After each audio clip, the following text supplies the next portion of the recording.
23, 24 degrees, I think, down there at this point. Windier than it was yesterday afternoon when Kerry and Tyrone were here. And the breeze is going to be in Meath's favour for the opening 35 minutes. Let's see what use they can make of it. Carried forward here now by Owen Bone Gallagher. And it's Donegal's turn just to mount their first attack.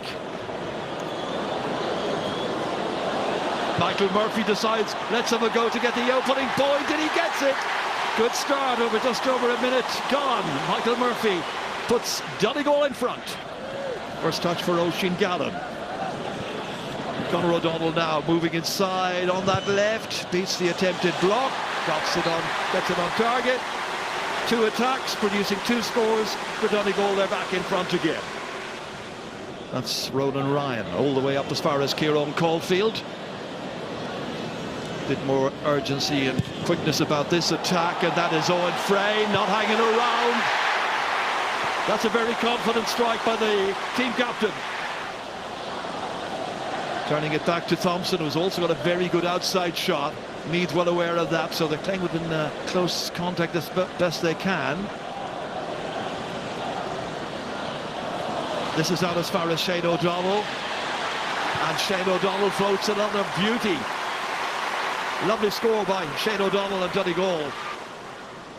And where Donegal's concerned, the campaign began with the preliminary round. This is their 10th match in the championship. They're on the go again here. Ryan McHugh getting it on the left, steering it over. Nice point. Yeah, they're working Meath very hard, both around the arc and then through and inside. Kieran Caulfield from that quick kick out by Billy Hogan. Able to make tracks now. There's a corridor down through the middle that he's able to utilise. Flick it across as far as Rory Kinsella from Dunshaughlin. And Kinsella eyes the target, finds a beauty. Some great scores in this match. It's 6 points now to 5. And now it's Jordan Morris's turn to hold on. Showing a bit of trickery.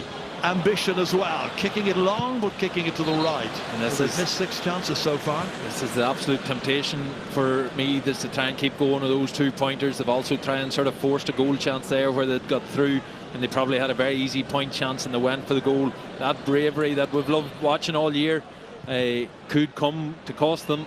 And some of those 2-pointers have looked very, very ambitious from well outside the 40-metre arc, a few of them. Here's Donald Keoghan. Without Menton there, it's Keoghan who's going to give the leadership. Can he get the scores as well? Not this time. That's a lot of misses. Shane O'Donnell for Conor O'Donnell. Langan. Familiar pattern. Now is there an opening here for a shot? Not yet. Now maybe. Again they hold it. Michael Langan eventually deemed to be the best placed. Good judgment. And it's that sort of measured play. Several times Donegal probably earned a chance to take a speculative shot. They worked it and worked it and worked it, which is something Meath probably aren't doing. Very slick approach on the part of Donegal, apart from the finishing on occasions. But now here's Gallen trying to get away from Caulfield. Gets his shot in. Very pleased with that. Another white flag, and this one is for Oisín Gallen. First of the day. Stretching their lead, ahead by 4. Kieran Caulfield, Higher Education Young Footballer of the Year this year, Caulfield. There's Kinsella and Costello trying to get inside here. They need something. They need to get that ball in Meath possession first of all. Keith Curtis swinging around onto the right. That's much better. That's a 2nd point for him in this match. They have not scored for some 16 minutes.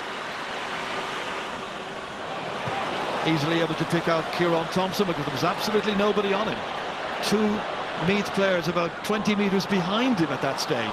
Curlon McColgan, and he should finish off the post, back down. Goal chance here. Oh, great save.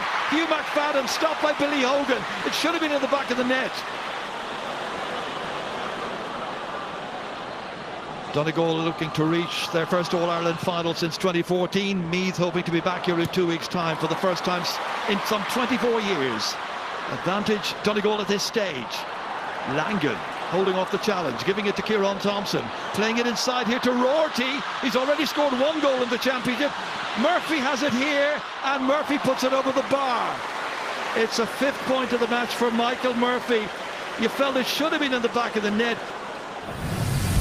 Rory Kinsella has a player loose on the far side, and that is Owen Frayne. Stepping inside, kicking ambitiously, looking for one. Can he make it? Off the post it goes and up and over the crossbar. A very useful contribution by Owen Frayne. First point of the second half. So now it's 14 points to 10.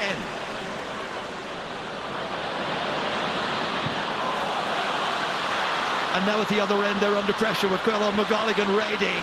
Man of great pace. Leaving it here for Gallen. Oh, what a finish by Oisin Gallen. Set up by Quillan McGolligan. Finished by Gallen. Brilliant goal. 114 to 10 points. 42 minutes are gone. Absolute textbook Donegal, right from, particularly from the kick out, the long kick out, the flick on, releasing the attack, goal. And they're still going forward. It's Michael Langan now. Langan again going ahead. Helped out here by Kieran Moore. Michael Murphy falling almost, but still getting his balance right, getting the kick absolutely perfect, and getting his first score of the second half. That's a goal and a point now within 60 seconds. Brilliantly done by Donegal. As I mentioned earlier, this is game number 10 for them. Here's McBrearty. Get it on the left. First opportunity since coming on. The usual result. Not a bad sub, and again, just look where he's shooting from there, just capable of creating those chances again and again and again. Trying to create space, moving right and left, trying to stretch the Donegal cover, and that is Keith Curtis, almost getting caught. And Finbar Rorty stuck to his task. He may not have the experience that others have, but my goodness, he knows how to play football. And they get it away out as far as Peadar Mogan. Mogan darts forward. O'Donnell says, give it to me. He takes off like a train, moving in field here. Such pace, such quickness. Ryan McHugh. Here comes an opportunity to bury it in the back of the net. And it's Kieran Moore that gets only his second ever championship goal. The fans on their feet, feeling the job is well and truly on its way to being done. And it's 2-16 to 11 points. It's McEntee here, coming in to look for a score. Back out from Curtis once again, then released as far as Frayne. Owen Frayne striking that one well, and that is 4 points for Owen Frayne in his 16th championship game, making it 2-17 to 13. It is Conor MacDonald to move through the centre here, with Michael Langan pulling the strings, getting it in as far as McBrearty. Quick turn, saw that Mogan was coming. There's more danger here, and Mogan flashes it over the crossbar. First of the day for Peadar Mogan. The fans appreciate his great work. Long kick downfield by Sean Patton, all the way as far as McBrearty. Wind supported, and now an opportunity for Jason McGee maybe. Oh, now he's going to turn it back as far as Gallen, setting up a chance for Conor O'Donnell. And O'Donnell gets his 6th ever championship goal in the 58th minute. Beautiful contribution by a couple of players there. Unselfishly played it around into the hand of Conor O'Donnell, finished with some aplomb. It's a 3rd Donegal championship goal in the semi-final. What a performance by them. Kieran Moore once again patrolling right through the centre, taking it back there from Shane O'Donnell. Transferred back out. Langan. Shooting practice at this stage. The 23 some scoring only 1 2-pointer, that free by Michael Murphy in the first half. Owen Bowen Gallagher from that fist down. It's a case of who wants to take it. And that was Langan. Keep an eye on McBrearty here. His reaction over to the left-hand side whenever he takes the shots in areas. He's not happy at all.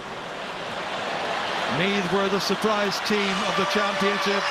Donegal are the winners of the semi-final, however.